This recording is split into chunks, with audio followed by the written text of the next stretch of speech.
You're back. I'm back. So tell me, you just couldn't get away. You couldn't get away from baseball. For me, I have some goals I'd love to accomplish in the game of baseball, and I felt like this offseason I just still had a desire to play, obviously healthy and strong, and so I continued to work out as I entered the offseason.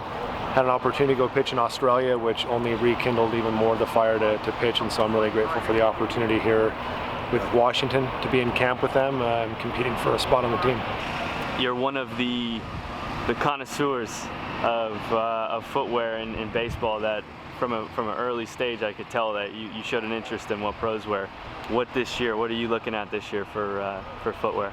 I had to dig into the vault. The last few years I've been wearing blue spikes, and before that a lot of orange and black with the Orioles, and so being on a team with red is the first time since I was a rookie with the Indians. So I actually dug up a pair of old Cooperstown spikes that Nice. I had a picture on my Instagram, the Real J Guts, a couple of days ago, and you can see those I'll repost on foot.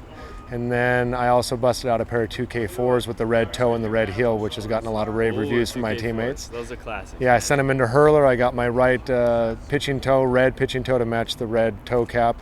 So I'm getting a lot of reviews from my teammates on those because obviously it's been more than a decade since the 2K4, at least the high, has been available to players, and so I've been sitting on those forever. I wore black and patent navy blue in Australia, a pair of dead stock ones I had as well, and I'll probably fire up a few custom cleats here. Tell me. That's actually what I was going to ask you about.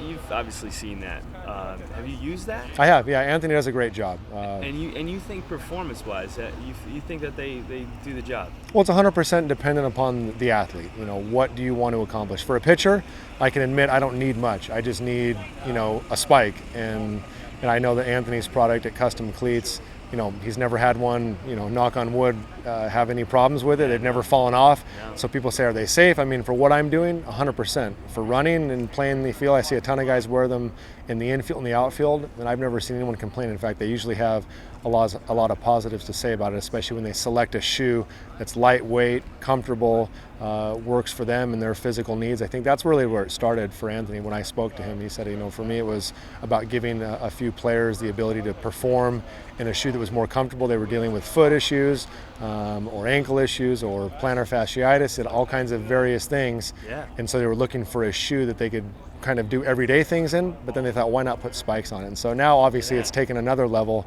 where you're trying to do, you can ID stuff, you can get different colors to match your team. Now you got all the guys like, customizing, painting them as well.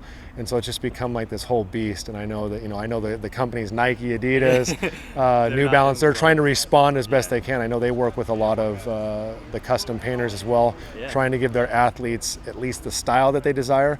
But at the end of the day, when you have thousands of shoes being made by different companies in thousands of colors, you can never compete with that. The basketball and the running, those guys are doing the work.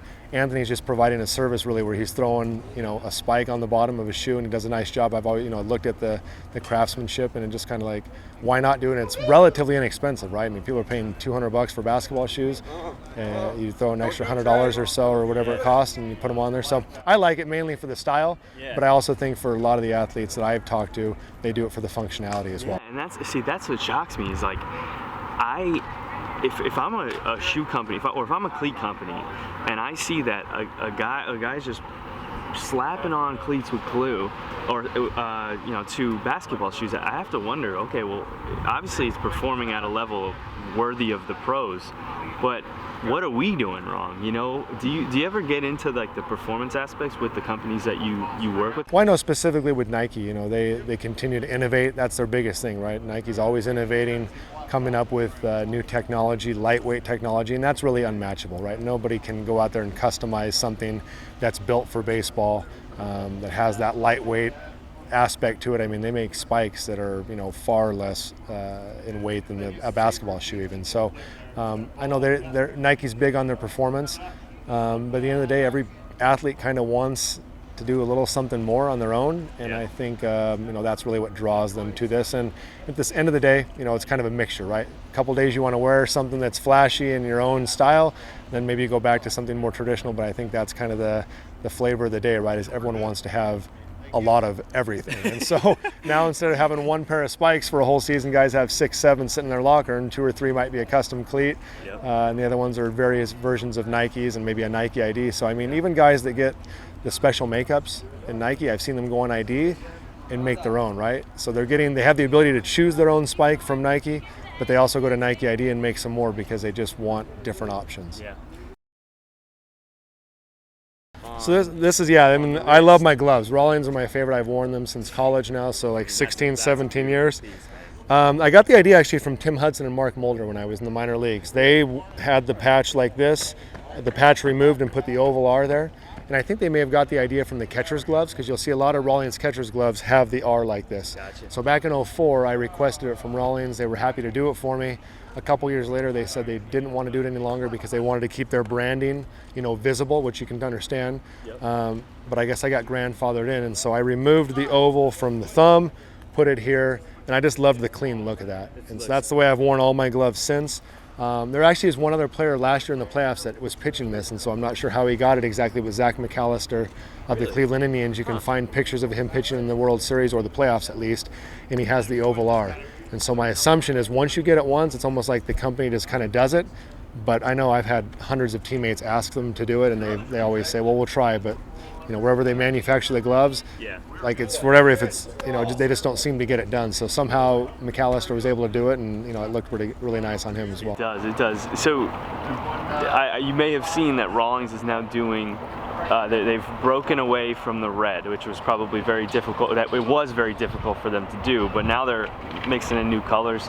Are you getting a new order? Are you going to try that? What's funny is I was in China with some reps from Rawlings 6 years ago. And I had seen Wilson doing so many different colors, and they asked me some of my suggestions.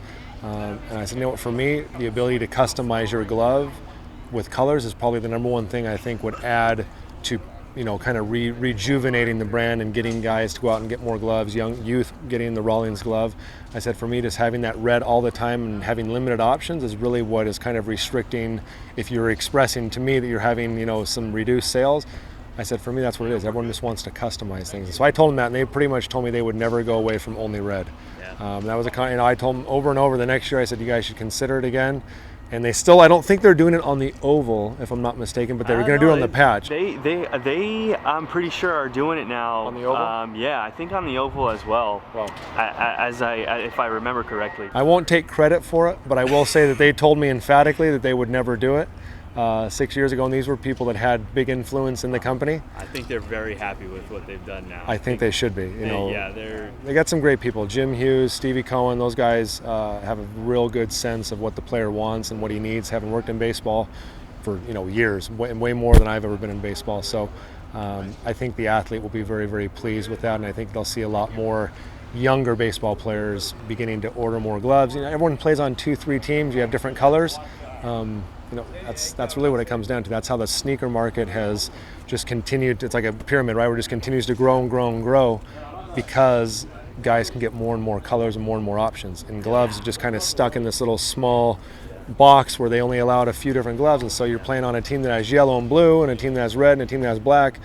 And you just had one glove option, and so you wore it all year long. Now you give the kid another couple options, and all of a sudden, I want another glove for Christmas, Dad, and another glove for my birthday.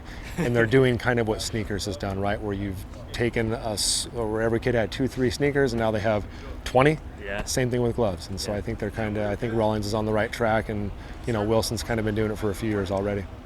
So my last question, how about that pattern? What is the pattern you're using, and what about it do you like? What pattern, like on my glove? The glove pattern itself, the way it... This glove is actually, I finished my 05 season in the minor leagues with Buffalo Bisons, and I went into that offseason and said, I need a new glove. I need something to give me a little bit better fortunes on the mound. I thought that was the key, right? If I had a better glove, I'd pitch better.